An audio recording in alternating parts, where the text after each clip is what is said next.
evening, everyone. I'm Professor Ursula Tafe from the Political Science Department, and welcome to this evening's student-initiated debate on the question, is Israel an apartheid state? Answering in the affirmative will be Nate Kelty on my left. Nate is a junior studying political science and philosophy here at UMass Boston, and he's a founding member of the UMass Boston student organization, Students for Justice in Palestine.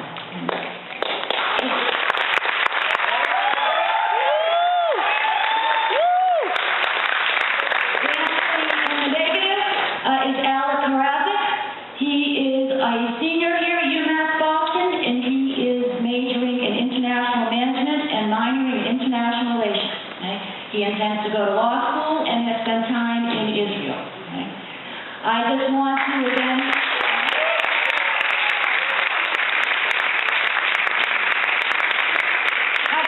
let you know what the format of the debate will be this evening. The debaters have agreed to this format, and it will go as such. There will be 10 minutes for each debater, beginning again with Nate to have opening remarks. It will be followed by 5-minute rebuttal for each speaker, and that will be followed as well by 5 minutes for each speaker to respond to the issues that were brought up in rebuttal. Okay? At that point, there will be an opportunity for questions from the audience. Okay? During the debate, there will be volunteers who will be going through the audience with index cards and pens to request questions that you may have from the speakers. Feel free during the debate to write down any questions. If you have a specific question for one of the debaters, please indicate that. If you just have a general question to be asked, you don't need to obviously indicate any particular speaker. I will then present those questions to the audience and to the debaters for response. There will be, again, a 20-minute period for questions and answers from the debaters, and then followed by a concluding 3 minutes or so of final comments from each of the debaters. Okay? It is appreciated that the members of the audience hold their applause to debaters to the end of the evening so that the debate and the comments from all sides can be heard in full. And beginning now, I guess we can start.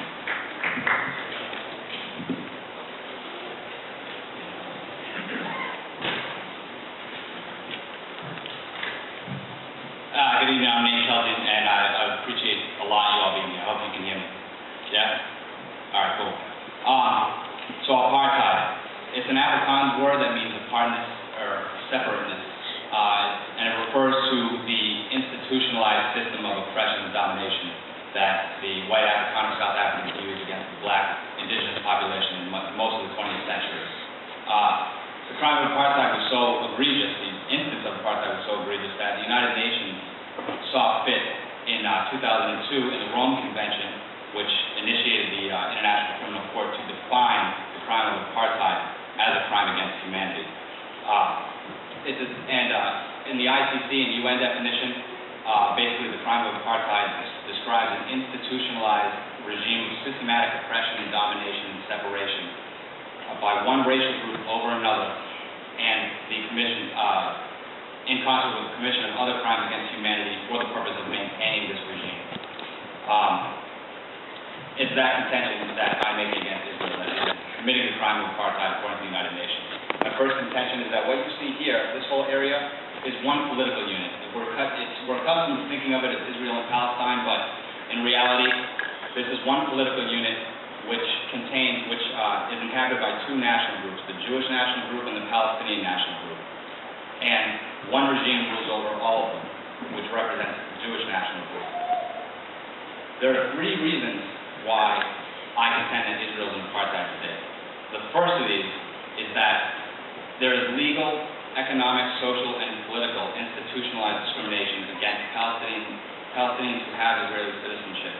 This applies also to the refugees of 1947 and 1948. The most obvious and egregious example of this is the discrepancy between the right of return, which is enshrined in international law and stipulates that any Palestinian refugee or his or her descendant from the expulsion or forced fleeing in 1947 and 1948 has the right to return to his home, versus Israel's law.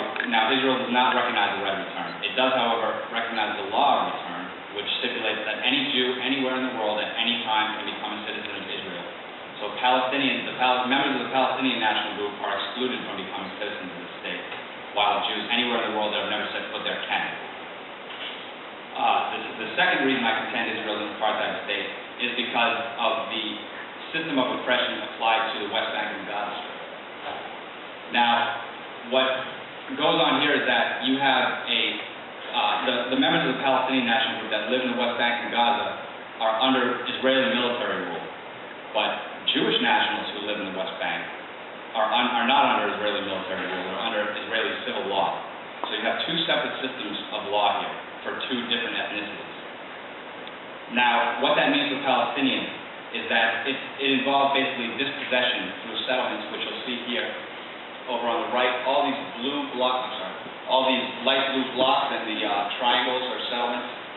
Dispossession through settlements, and the wall, which you can see here on the right, as it snakes around through the West Bank, actually enclaves some Palestinian neighborhoods, and through the system of roads, the road network, which excludes Palestinian nationals. Only Israeli citizens can drive on these blue roads, and as you see, it's a network that encompasses the entire territory that's governed by this one political unit. Also with these roads is a system of checkpoints, permits, closure, all these things, and they only apply to Palestinian nationals and not the Jews in the West Bank. It's also, in addition to that, there's also administrative detentions where, on a military commander's discretion, he can throw a Palestinian in jail for 6 months without any hearing or any trial, and that can be extended for 6 months, again and again, indefinitely at the end of that 6-month period. The third reason I contend Israel is an apartheid state is because Israel's inroads into the West Bank and Gaza, as you see here, especially in the West Bank, it cuts the West Bank into basically 4 cantons. The one in Jericho, the one in the north, the one in the center there by Ramallah, and the one in the south. Now, Israel's inroads here, cutting up the West Bank like this, making it possible to have any kind of contiguous state for the Palestinians. So if a state were to be founded on these 5 cantons, in actuality, it would look almost exactly like what the South Africans tried to do with the Bantustan, wherein they gave them autonomy, declared their independence for them, and nobody in the international community recognized that.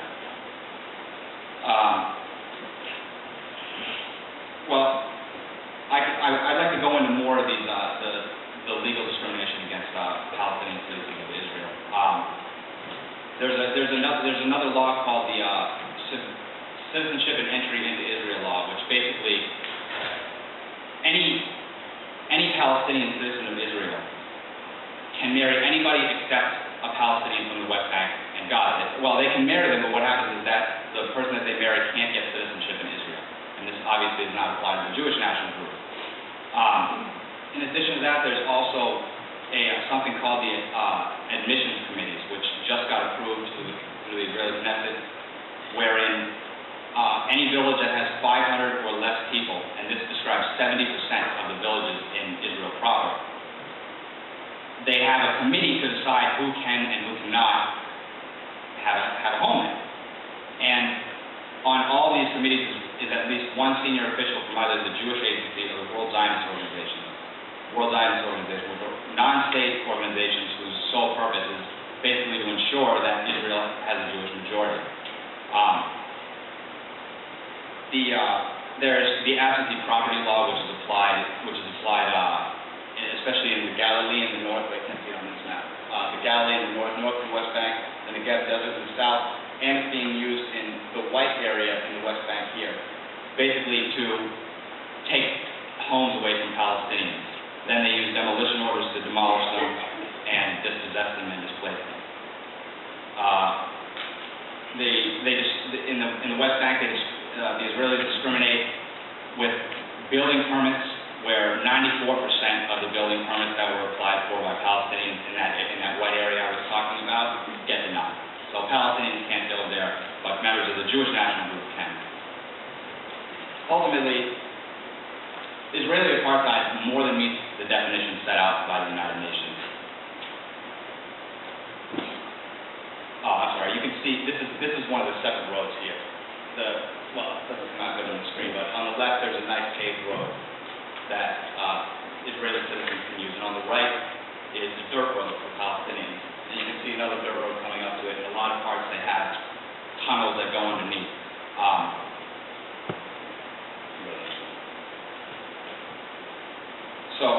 Israeli apartheid more than meets the definition laid out by the UN for the crime of apartheid.